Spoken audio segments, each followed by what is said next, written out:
Monsieur Abdoulaye Daouda Diallo mu ngi ci mbooloo mi ancien président du conseil économique social et environnemental moom tamit dina jël kàddu.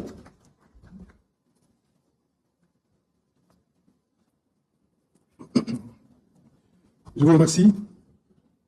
Monsieur le Président de la République, Monsieur le Président de l'Assemblée nationale, Monsieur le Premier ministre, Mesdames, Messieurs les membres du gouvernement, Monsieur le médiateur, Monsieur le Président du Conseil national de régulation, Monsieur le Président du facilitateur du dialogue, je vous salue. Mesdames, Messieurs, permettez-moi de saluer d'emblée l'initiative de ce dialogue national. Malgré les turbulences, elle est un geste d'ouverture à magnifier. Nous, opposition républicaine, y prenons part, non par naïveté, mais par fidélité à nos principes, par foi en l'avenir et par amour pour notre patrie. Oui, le climat est tendu. Oui, il y a des arrestations, des restrictions de liberté interpellent. Mais justement, plus le contexte est difficile, plus le dialogue devient une nécessité. Refuser de dialoguer, c'est entrer dans l'impasse. Y prendre part, c'est assumer sa part de responsabilité devant la nation.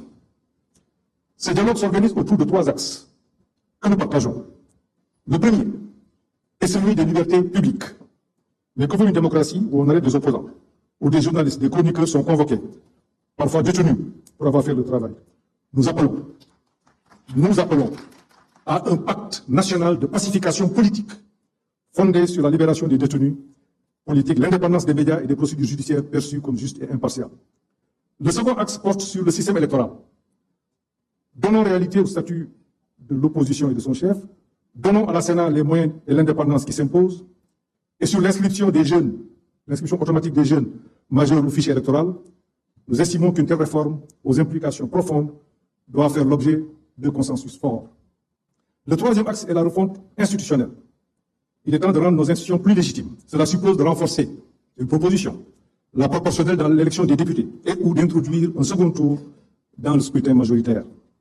De même, la Haute Cour de justice doit être réformée, sa composition, aujourd'hui alignée sur la majorité parlementaire, ne garantit pas l'impartialité attendue. Au demeurant, n'oublions pas que c'est notre système démocratique actuel qui a permis les grandes alternances de notre histoire. Il a porté au pouvoir les gouvernants d'hier, comme il a permis l'accession du pouvoir actuel. C'est un héritage précieux, fruit des luttes, des réformes, des sacrifices consentis au fil des décennies. Que l'on soit au pouvoir ou de l'opposition, nous devons ensemble préserver cet acquis. Mais au-delà des questions politiques, l'enjeu central de mon point de vue reste économique. C'est pour cela, j'avais souhaité et proposé l'inscription de cette question à l'ordre du jour du présent dialogue. J'espère et souhaite vivement une mobilisation de tous les acteurs autour de ce sujet. Le Sénégal fait actuellement face à des pertes de droits, une dette croissante et une situation budgétaire préoccupante sur fond de vulnérabilité externe. On peut ne pas s'entendre sur les causes, mais il faut qu'on s'accorde sur les solutions. Ainsi, votre nouveau référentiel stratégique de l'action publique devrait être, de mon point de vue, mieux partagé pour améliorer sa mise en œuvre pour l'intérêt de tout le monde. De même, un pacte national sur l'emploi productif qui mobiliserait tous les acteurs autour des secteurs à fort potentiel serait vivement particulièrement à cette question. Toutes ces questions pourront faire l'objet d'échanges ultérieurs.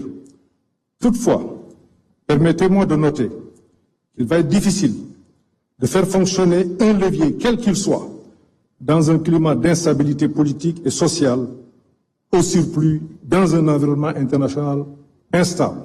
C'est pour cela que j'ai parlé des questions économiques. Le Sénégal ne peut plus agir de notre point de vue par séquence. On n'a plus le luxe du temps long. Tout doit être engagé en même temps. Cela exige au moins 3 conditions.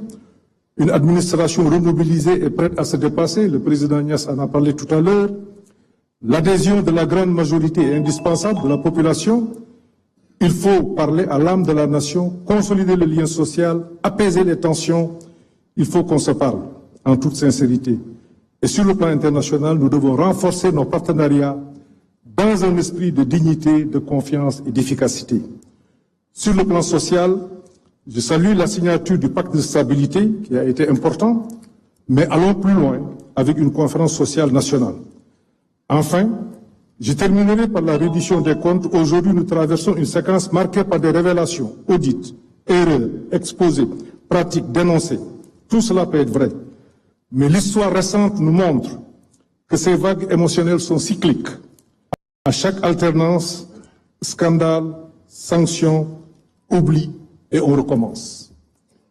Tirant les leçons, Monsieur le Président de la République, nous devons engager des réformes pour mieux protéger le patrimoine de l'État, au-delà des régimes et des contingences politiques. C'est ce qu'il faut au Sénégal. Monsieur le Président de la République, je rêve d'un Sénégal où l'opposition est écoutée, pas écartée, où le débat est loyal, constructif, pas agressif, où la critique est utile, pas criminalisée. Le Sénégal a besoin de nous tous. Majorité, opposition, société civile, en un mot, toutes les forces vives. C'est ensemble que nous pouvons bâtir un avenir de stabilité, de progrès et de dignité. Je vous remercie de votre aimable attention.